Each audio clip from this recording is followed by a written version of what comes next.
Gracias, diputada presidenta.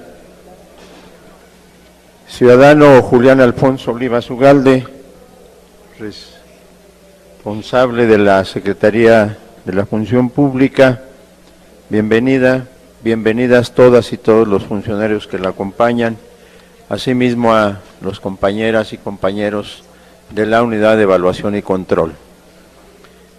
Del análisis del segundo informe de labores de la Secretaría de la Función Pública, encontramos algunos datos que usted ha mencionado y que nos llevan a pensar que falta fondo sustantivo a la rendición de cuentas en México.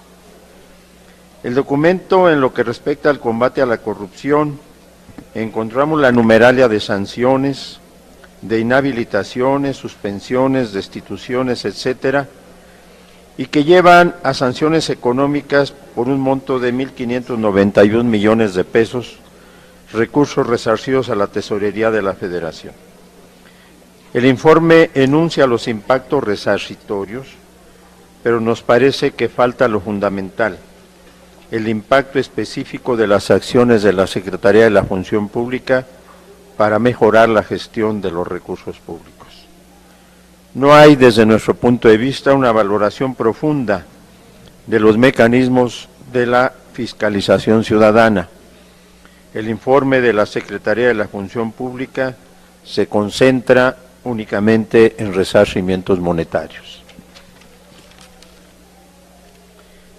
En este tenor se mantiene el programa especial denominado Fortalecimiento del Sistema Estatal de Control y Evaluación de la Gestión Pública y colaboración en materia de transparencia y combate a la corrupción en las 32 entidades federativas. La Secretaría de la Función Pública y los órganos estatales de control de 25 entidades federativas practicaron 157 auditorías, de las cuales 155 se hicieron programas federalizados.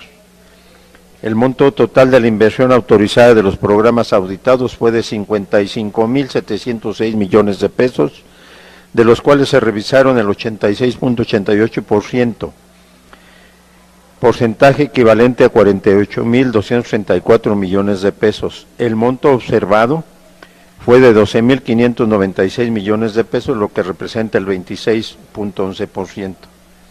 Cabe mencionar que la integración de recursos fue de 1.106 millones de pesos, lo que equivale al 8.78% del monto observado. Se enuncia poco, insistimos, del impacto preventivo de esas revisiones, y se enfatiza el hecho de que hubo 28 dictámenes limpios en lo que concierne a las auditorías aplicadas a los 44 proyectos financiados por organismos financieros internacionales. Por otro lado, la Secretaría de la Función Pública hace mención de las herramientas que utiliza para vigilar el correcto actuar de los servidores públicos y así cerrar espacios a la corrupción, entre esas la plataforma Compranet y la implementación de nuevas modalidades de contratación pública. Sin embargo, hay un caso que nos inquieta, nos gustaría escuchar sus comentarios al respecto, y es el de la licitación LA 009JO001-75-2014 relacionada con Capufe sobre los servicios de telepeaje y tarjeta llave. Nos preocupa también y quisiéramos tener la información sobre la relación con el trabajo de la Auditoría Superior de la Federación. En este sentido, preguntaríamos a la Secretaría a su digno cargo, pudiera puntualizarnos cuál es la atención que se le ha dado a las observaciones y recomendaciones que la Auditoría Superior de la Federación realiza con motivo de la revisión de las cuentas públicas. Algunas situaciones de conflicto que quisiéramos preguntarle qué es lo que nos pudiera informar.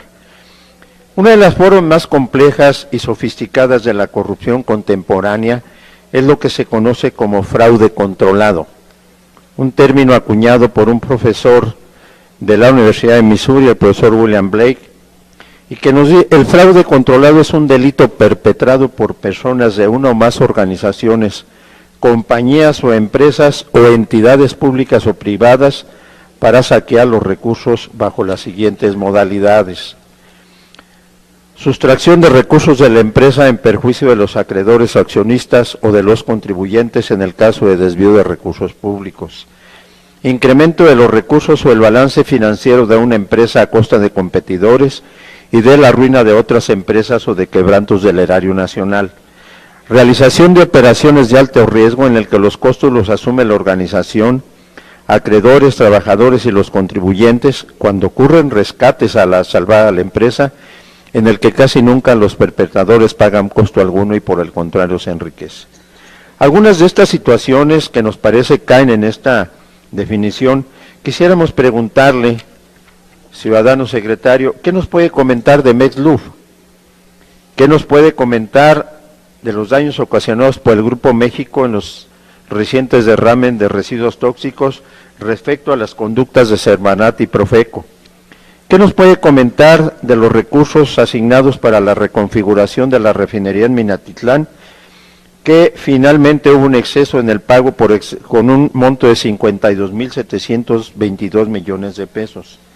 ¿Qué nos puede comentar de las irregularidades en el proceso de licitación para adjudicar el contrato de manera directa a un contratista para llevar a cabo las actividades de explotación y producción de campos maduros?